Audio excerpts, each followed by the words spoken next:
I was standing at the edge of the bridge, shoes soaked, clutching a wilted bouquet of lilies, waiting for someone who'd never show up, not this time, not ever again. The rain had been falling steadily for hours, like the sky itself couldn't hold back its grief. My hands trembled, but not from the cold. I just left the hospital where my mother, for the first time in my life, finally called me by the right name, my daughter, she whispered just once, just before the monitor flatlined and I realized forgiveness can arrive far too late. I wanted to scream, to sob, to turn back time, but instead I found myself walking, almost blindly, until my feet brought me here, this bridge, this damn rain, and a ghost of everything I had buried to become who I am. I wasn't planning to jump, not really. But I also wasn't planning on anyone else being there either. That's when I saw her. A flash of red in the gray, not blood, not paint, just a ridiculous cherry red umbrella that didn't belong in the misery of this moment. She was perched on the opposite side of the bridge, a cigarette hanging loose between her lips, mascara streaking down her face like she'd lost a war and didn't care who saw the wreckage. And yet, despite her mess, or maybe because of it, I couldn't look away.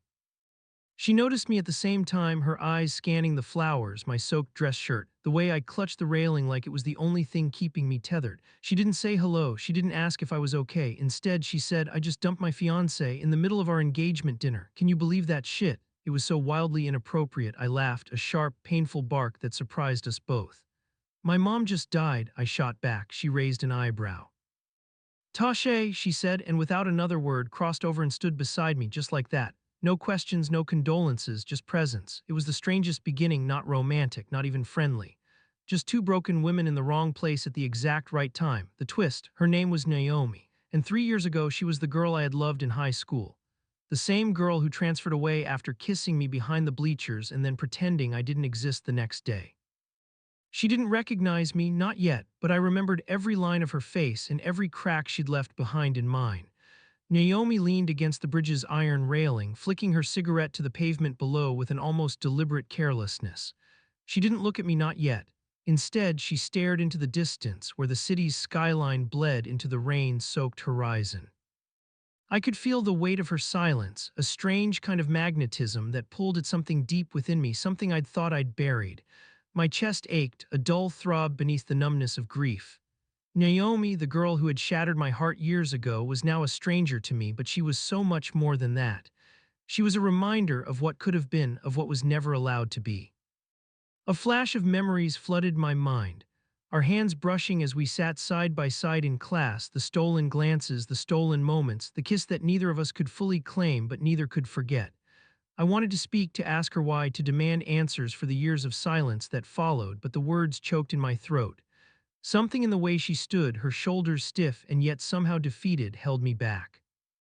Maybe it was the way her vulnerability seeped through, as though she too was mourning something she didn't know how to name. I shifted on my feet, the bouquet still heavy in my hand, its petals crushed from the rain. "You never did tell me why you left," I said, my voice quieter than I intended, almost tentative. She turned to face me then, and for the first time her eyes met mine and I saw it. Recognition. A flicker of confusion, then the unmistakable flash of pain. Naomi opened her mouth, but no words came out. She took a deep breath, as if gathering the strength to explain a truth that she'd buried too deep to ever share. Finally, she exhaled, the sound ragged. "I left because I was scared, scared of how much I felt for you and scared of how I couldn't feel that way, at least not in the way everyone else expected." Her words were raw and they landed like a punch in my gut, but not in the way I thought they would. I thought I'd feel anger or resentment, but instead it was something else, something softer, more complicated. "I left," she continued, her voice breaking, "because I was so damn terrified of being seen by anyone, even you." For a moment, I couldn't speak. The air between us was thick, filled with years of unspoken truths and regrets, but it didn't matter. What mattered was that she was here. What mattered was that after all this time, after all this hurt, I had found her again, and she had found me. The twist. As Naomi wiped her tears away, I realized something that made my heart stop. I wasn't the only one she had walked away from. The ring on her left hand was unmistakable, a silver band, still gleaming despite the rain. Naomi was not just carrying the weight of her own regret, she was carrying someone else's too. And that someone else, it seemed, had no idea what she was standing here with me for. The silence between us deepened, heavy with the weight of unspoken words, until I couldn't bear it anymore. "You're married," I blurted, my voice thick with disbelief. The ring glinted in the dim light as though mocking me, reminding me of the one thing I couldn't escape: Naomi had chosen someone else. My stomach twisted, but I forced myself to keep my gaze steady, even as my thoughts spun in a million different directions. You're standing here with me after all this time and you're married. The bitterness I felt in that moment tasted sharp, like vinegar scraping against my throat. But Naomi didn't flinch, didn't look away. Instead, she exhaled, her eyes searching mine as if looking for some sign that I wasn't the same girl she had left behind, the one she had hurt, the one who had fallen apart when she disappeared without a word. Naomi's hand trembled as she reached up to pull the umbrella closer around her, shielding us both from the relentless rain, but the gesture felt empty. I didn't want this, she said quietly, so quietly that I almost thought I had imagined it. I didn't want him, not really. I don't think I've ever really wanted anyone, not in the way I wanted you. But her voice faltered, and for a second I thought she was going to break, but instead she just shook her head, pushing the thought away as if she could erase it with the motion. I didn't know how to want you without losing everything. I didn't know how to want you when all I knew was how to run. I didn't want to believe her, not after everything, not after the hurt she had left me with. But her voice, ragged and raw, had a truth in it that was impossible to ignore. She had always been running, hadn't she? From me, from herself, from the love we shared in stolen moments and hidden corners of our high school world. She had run because she was scared, because she couldn't fit herself into the neat little boxes that everyone else had built for her. I understood that fear now, I had lived it. But I was no longer that scared girl, and she wasn't the same Naomi either. We weren't who we had been, not anymore. We were strangers, and yet somehow we were still connected in a way that I couldn't put into words. Naomi stepped closer, her breath warm against the cold, wet air. She looked me in the eyes, her expression hesitant but steady, and in that moment I could almost feel the space between us start to shrink. I never stopped thinking about you, she whispered, her voice breaking the rain's steady rhythm like a crack of thunder. Even when I was with him, I kept coming back to you, to us. And I don't know how to fix it or if I even can, but I need you to know that I never stopped loving you. Her confession sent a ripple through me, a shockwave of emotions that I hadn't been prepared for. I wanted to feel vindicated, to tell her that I was stronger than this, that I didn't need her, that I was over her. But when I opened my mouth, nothing came out, the twist. As the words stuck in my throat, I realized that I hadn't just been standing there, waiting for Naomi to return to me.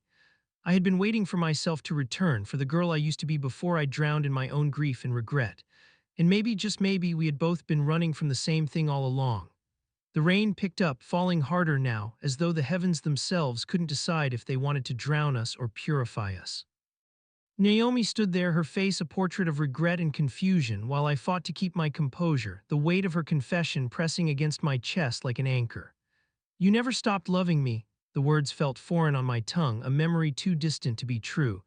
I could feel the tightness in my throat, the jagged edges of grief I had spent years building around myself, a fortress of hurt and self-preservation.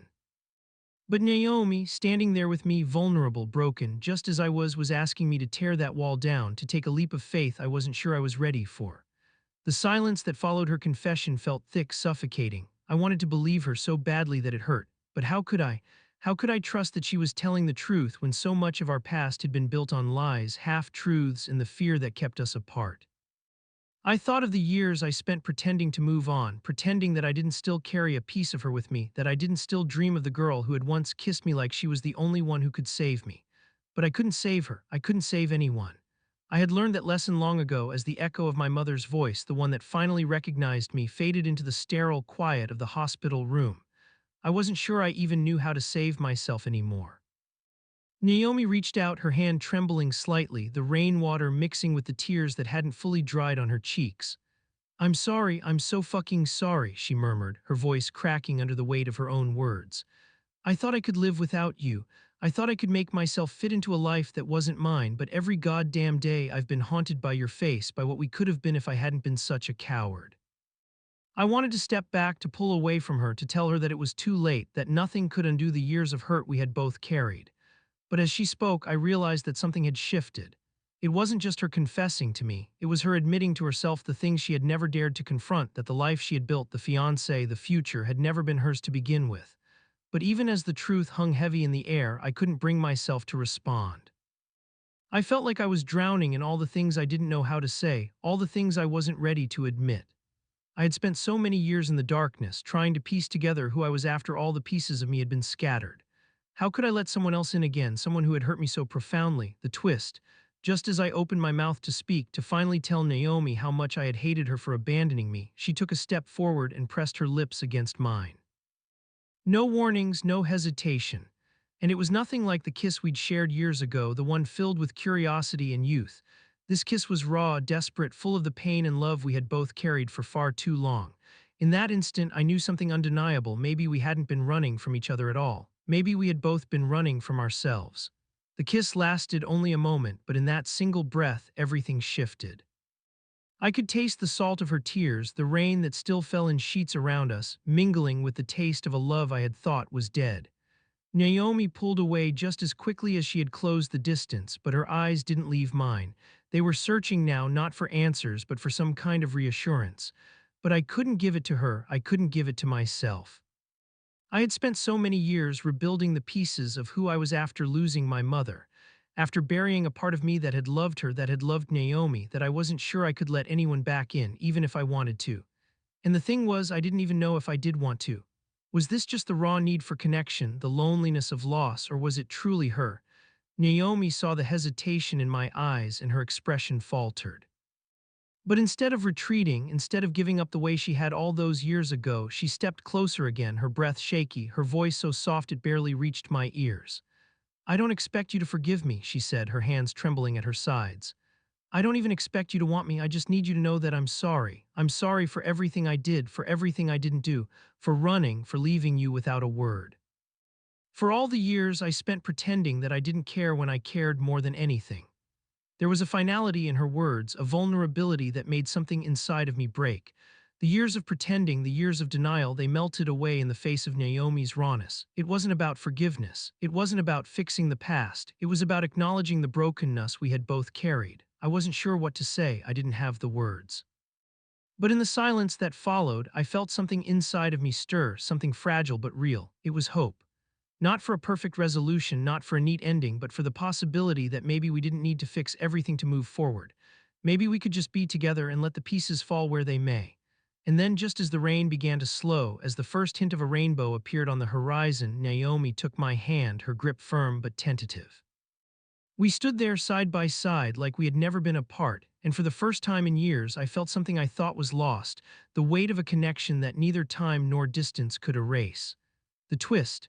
As I looked at her, holding on to me like she was afraid I might slip away again, I realized that maybe the reason we had never truly let go of each other wasn't because we couldn't. Maybe it was because we were always meant to find each other again, not as the girls we used to be, but as the women we had become. And in that moment, with the rain finally stopping and the world beginning to breathe again, I understood the truth. We had never truly let go. We had just been waiting for the right time to return to each other.